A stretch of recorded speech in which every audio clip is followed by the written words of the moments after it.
Hi friends, എല്ലാവർക്കും കിങ്ങു കിച്ചണിലേക്ക് സ്വാഗതം. ഇന്നത്തെ നമ്മുടെ റെസിപ്പി മുട്ട ബിരിയാണിയാണ്. അതും കുക്കറിൽ ഉണ്ടാക്കിയ ബിരിയാണിയാണിത്. വളരെ എളുപ്പത്തിൽ തയ്യാറാക്കാൻ പറ്റിയൊരു ബിരിയാണിയാണ്. എങ്ങനെയാണെന്ന് കണ്ടു നോക്കിയാലോ.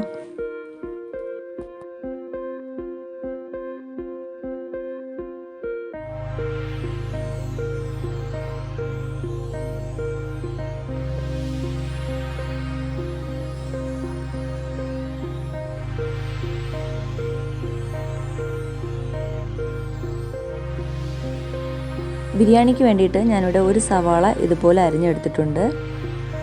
പിന്നെ വേണ്ടത് ക്യാരറ്റാണ്. പകുതി ക്യാരറ്റ് അരിഞ്ഞെടുത്തിട്ടുണ്ട്. ഒരു ചെറിയ തക്കാളി അരിഞ്ഞെടുത്തിട്ടുണ്ട്.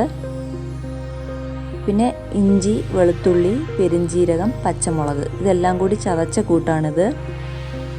പിന്നെ കുറച്ച് ക്യാബേജ് അരിഞ്ഞെടുത്തിട്ടുണ്ട്. അതുപോലെ 3 മുട്ട ബോയിൽ ചെയ്തെടുത്തിട്ടുണ്ട്. ചെറുതായിട്ടൊന്ന് വരഞ്ഞെടുത്തിരിക്കുകയാണ്. പിന്നെ വേണ്ടത് ബസ്മതി റൈസാണ്. ഞാനിവിടെ 1 കപ്പ് ബസ്മതി റൈസാണ് എടുത്തേക്കുന്നത്. 20 മിനിറ്റ് വെള്ളത്തിൽ കുതിർത്തതിന് ശേഷം നന്നായിട്ട് വെള്ളമൊക്കെ വാർത്ത് വെച്ചേക്കുകയാണ്. അപ്പോൾ ഇതിൻ്റെ കൂടെ കുറച്ച് സ്പൈസസ് കൂടെയൊക്കെ വേണം. പിന്നെ കുറച്ച് തൈര് എടുത്തിട്ടുണ്ട്. പിന്നെ കുറച്ച് നെയ്യ് എടുത്തിട്ടുണ്ട്. ഇനി എങ്ങനെയാണ് ബിരിയാണി തയ്യാറാക്കുന്നതെന്ന് നോക്കാം. കുക്കർ ചൂടാകുമ്പോൾ അതിലേക്ക് നമുക്ക് ഏതെങ്കിലും റിഫൈൻഡ് ഓയിൽ ഒഴിച്ചു കൊടുക്കാം. ഞാനിവിടെ സൺഫ്ലവർ ഓയിലാണ് ഉപയോഗിക്കുന്നത്. എണ്ണ ചൂടാകുമ്പോൾ അതിലേക്ക് പട്ട, ഗ്രാമ്പൂ, ഏലക്ക ഇവയൊക്കെ ചേർത്ത് കൊടുക്കാം. ഇവയൊക്കെ പൊട്ടി വരുമ്പോൾ നമുക്കതിലേക്ക് സവാള ചേർത്ത് കൊടുക്കാം. സവാള ഒന്ന് വഴണ്ട് കിട്ടണം, അതുവരെ നന്നായിട്ടൊന്ന് ഇളക്കി കൊടുക്കുക. ഇനി ഇതിലേക്ക് ഞാൻ ക്യാബേജാണ് ചേർത്ത് കൊടുക്കുന്നത്. അതുപോലെ ക്യാരറ്റും കൂടി ചേർത്ത് കൊടുക്കുന്നുണ്ട്. അപ്പോൾ ക്യാബേജും ക്യാരറ്റും ചേർത്തില്ലെങ്കിലും കുഴപ്പമൊന്നുമില്ല കേട്ടോ. ഞാനൊരു വീഡിയോ ആയതുകൊണ്ട് കുറച്ച് കളർ കിട്ടാൻ വേണ്ടിയിട്ട് ഇട്ടുന്നേ ഉള്ളൂ. ഇല്ലെങ്കിലും കുഴപ്പമൊന്നുമില്ല കേട്ടോ. അപ്പോൾ ഇനി ഇത് നന്നായിട്ടൊന്ന് വഴറ്റിയെടുക്കുക. ഇനി ഇതിലേക്ക് ഇഞ്ചി, വെളുത്തുള്ളി, പച്ചമുളക്, പെരിഞ്ജീരകം ഇവ ചതച്ച കൂട്ടാണ്. അതിൻ്റെ കൂടെ ഉപ്പും കൂടി ചേർത്ത് കൊടുക്കുന്നുണ്ട്. അപ്പോൾ ഈ ഇഞ്ചിയുടെ കൂട്ടൊക്കെ ഏകദേശം 3 ടേബിൾ സ്പൂണോളം വരും കേട്ടോ. ഇനി ഇവയൊക്കെ നന്നായിട്ടൊന്ന് വഴറ്റിയെടുക്കുക. അപ്പോൾ ഇഞ്ചിയുടെയും പച്ചമുളകിൻ്റെയും പച്ച മണമൊക്കെ മാറി കിട്ടിയിട്ടുണ്ട്. ഇനി ഇതിലേക്ക് നമുക്ക് തക്കാളിയാണ് ചേർത്ത് കൊടുക്കേണ്ടത്. തക്കാളിയും കൂടെ ചേർത്തിട്ട് നന്നായിട്ടൊന്ന് വഴറ്റിയെടുക്കുക. തക്കാളി ഉടയേണ്ട ആവശ്യമൊന്നുമില്ല കേട്ടോ. തക്കാളിയൊക്കെ ഒന്ന് വഴണ്ട് വരുമ്പോൾ ഇതിലേക്ക് ഇനി നമുക്ക് മസാലപ്പൊടികളാണ് ചേർത്ത് കൊടുക്കേണ്ടത്. ഇതിലേക്ക് ഞാൻ 1.5 സ്പൂൺ മല്ലിപ്പൊടി ചേർത്ത് കൊടുക്കുന്നുണ്ട്. അതുപോലെ 1/2 സ്പൂൺ മഞ്ഞൾപ്പൊടിയും ചേർത്ത് കൊടുക്കുന്നുണ്ട്. അതുപോലെ 1/4 സ്പൂൺ കുരുമുളക് പൊടിയും ചേർത്ത് കൊടുക്കുന്നുണ്ട്. ഇനി ഈ പൊടികളുടെ പച്ച മണം മാറുന്നത് വരെ നന്നായിട്ടൊന്ന് മിക്സ് ചെയ്തെടുക്കുക. അപ്പോൾ കുരുമുളക് പൊടിയൊക്കെ വേണമെന്നുണ്ടെങ്കിൽ മാത്രം ചേർത്ത് കൊടുത്താൽ മതി കേട്ടോ. അപ്പോൾ നമ്മുടെ പൊടികളുടെ പച്ച മണമൊക്കെ മാറി കിട്ടിയിട്ടുണ്ട്. ഇനി ഇതിലേക്ക് ഞാൻ 2 ടേബിൾ സ്പൂൺ തൈരാണ് ചേർത്ത് കൊടുക്കുന്നത്. നല്ല കട്ട തൈര് തന്നെ എടുക്കുക കേട്ടോ. അതുപോലെ പുളിയില്ലാത്ത തൈര് തന്നെ എടുക്കുക. ഇനി തൈരും കൂടി ചേർത്തിട്ട് നന്നായിട്ടൊന്ന് മിക്സ് ചെയ്യുക. അപ്പോൾ ഈ ബിരിയാണിയിൽ മുളക് പൊടിയുടെ ഒന്നും ആവശ്യമില്ല. നമുക്ക് പച്ചമുളകിൻ്റെ എരി തന്നെ മതിയാകും. ഇപ്പോൾ നമ്മുടെ മസാലയൊക്കെ നന്നായിട്ട് വഴണ്ട് വന്നിട്ടുണ്ട്. ഇനി ഇതിലേക്ക് നമുക്ക് മുട്ട ചേർത്ത് കൊടുക്കാം.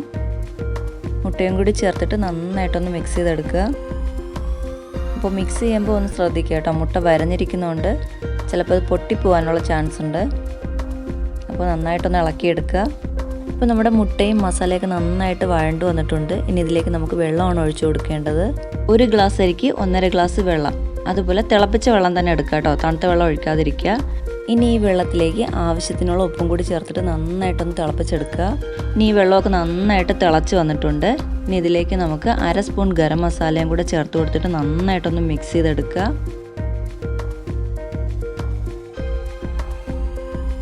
ഇനി ഇതിലേക്ക് നമുക്ക് അരിയാണ് ചേർത്ത് കൊടുക്കേണ്ടത്.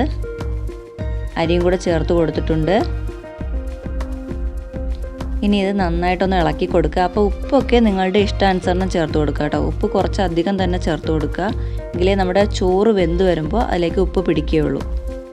ഇപ്പോൾ അരിയൊക്കെ ചേർത്ത് നന്നായിട്ട് ഇളക്കി എടുത്തിട്ടുണ്ട്. ഇനി ഇത് നമുക്ക് കുക്കർ അടച്ച് വയ്ക്കാം. കുക്കർ അടച്ച് വെച്ച് ഹൈ ഫ്ലെയിമിൽ തന്നെ ഇട്ടേക്കുക. അതുപോലെ ഒരു വിസിൽ കേൾക്കുമ്പോൾ തന്നെ നമുക്കിത് ഫ്ലെയിം ഓഫ് ചെയ്യാവുന്നതാണ്. അതിനുശേഷം അതിൻ്റെ സ്റ്റീം എല്ലാം പോയതിന് ശേഷം മാത്രം തുറന്നു നോക്കുക. ഇപ്പോൾ ഒരു വിസിൽ വന്നിട്ടുണ്ട്. നമുക്ക് ഫ്ലെയിം ഓഫ് ചെയ്ത് കൊടുക്കാം. ഇനി ഈ സ്റ്റീമൊക്കെ പോകുന്നവരെ നമുക്കൊന്ന് വെയിറ്റ് ചെയ്യാം. ഇപ്പോൾ നമ്മുടെ സ്റ്റീമൊക്കെ പോയിട്ടുണ്ട്. ഇനി നമുക്കൊന്ന് തുറന്ന് നോക്കാം. അപ്പോൾ നമ്മുടെ കുക്കർ ബിരിയാണി ഇവിടെ റെഡിയായി കിട്ടിയിട്ടുണ്ട്. നല്ല പരുവത്തിന് കിട്ടിയിട്ടുണ്ട്. ഇനി ഇത് നമുക്കൊന്ന് ഇളക്കി നോക്കാം. കണ്ടോ, ചോറൊക്കെ നന്നായിട്ട് വെന്ത് കിട്ടിയിട്ടുണ്ട്. അതുപോലെ കുഴഞ്ഞു പോയിട്ടൊന്നുമില്ല. ഇതൊന്ന് തണുത്തതിന് ശേഷം നന്നായിട്ട് സെറ്റായി കിട്ടും കേട്ടോ ഇത്. ഇനി ഇതിലേക്ക് ഞാൻ കുറച്ച് മല്ലിയിലയും കൂടി ചേർത്ത് കൊടുക്കുന്നുണ്ട്. അതുപോലെ കുറച്ച് നെയ്യും കൂടി ചേർത്ത് കൊടുക്കുന്നുണ്ട്. ഇത് ഓപ്ഷനിലാണ് കേട്ടോ, നിങ്ങൾക്ക് വേണമെന്നുണ്ടെങ്കിൽ മാത്രം ചേർത്ത് കൊടുത്താൽ മതി. നെയ്യും കൂടെ ചേർത്തിട്ട് നന്നായിട്ടൊന്ന് ഇളക്കി കൊടുക്കുക. അപ്പോൾ നമ്മുടെ കുക്കറിന് അടിവശത്തേക്കുള്ള മസാലയൊക്കെ മുകളിലേക്ക് കൊണ്ടുവരുന്നതിനായിട്ട് നന്നായിട്ടൊന്ന് ഇളക്കി കൊടുക്കുക. അപ്പോൾ വളരെ പെട്ടെന്ന് തന്നെ തയ്യാറാക്കാൻ പറ്റിയൊരു ബിരിയാണിയാണിത്. വലിയ പാടൊന്നുമില്ല, പെട്ടെന്ന് തന്നെ കഴിയും ജോലിയൊക്കെ. അപ്പോൾ എല്ലാവരും ഇതൊന്ന് ട്രൈ ചെയ്ത് നോക്കുക. നല്ല ടേസ്റ്റാണിത് കഴിക്കാനായിട്ട്. അങ്ങനെ നമ്മുടെ കുക്കർ ബിരിയാണി ഇവിടെ റെഡിയായി കിട്ടിയിട്ടുണ്ട്. അപ്പോൾ എല്ലാവരും ഒന്ന് ട്രൈ ചെയ്ത് നോക്കുക. അടുത്തൊരു വീഡിയോയുമായി വീണ്ടും കാണാം.